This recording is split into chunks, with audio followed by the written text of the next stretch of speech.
I'm interested in something that you said there. You touched on going into, I think you mentioned it was Rwanda. Mm-hmm. Yeah, and you mentioned dealing with people that are living with HIV, and that, at least to me, that sounds like a relatively heavy and could be quite confronting situation, and it's obviously quite a personal situation to be invited into someone's home like you've just described there. How do you, as the person that's leading that research, how do you look after yourself, and how do you deal with some of the things that you see and learn out in the field? How do you put them in perspective? How do you look after yourself in situations like that, which seem quite intense? Yeah, no, that's a very good question, because so when we went out, we have the main clients from London, and then we have some clients in Rwanda as well.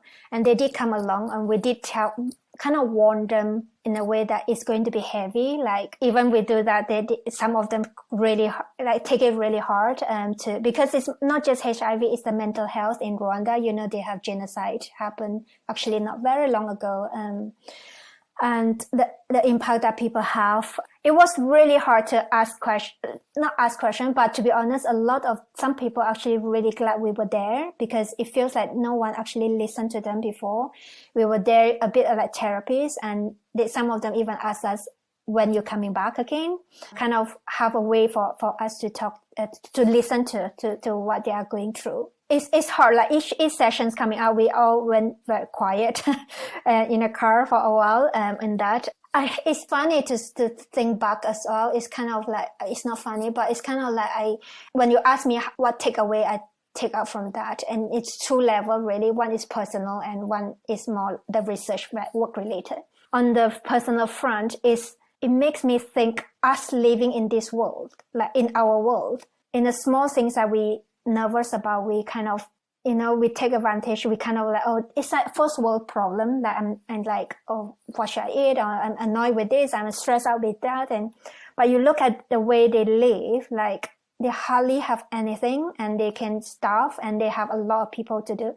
One of the old lady, she was only 39, just like 39 kilogram. Just like, I'm thin and I'm light, and I can't believe she's even lighter than me. And some of them like quite similar age to me, like a few years older than me, and they are grandmas, and they have to look after their grandchildren because their daughters have HIV. And it's just really hard to see to be fair, it's kind of like when I came back, I kind of changed my perspective again, but it's really annoying in a way that when we are in our own world, we slowly forget about it. That was a year ago. Like you slowly forget about it, and it's slowly to start to kind of complain back again in your own world about same thing. And sometimes I have to think back again, say, okay, stop complaining or stop being stressed out about these things, because there are a lot more you are grateful for than other people.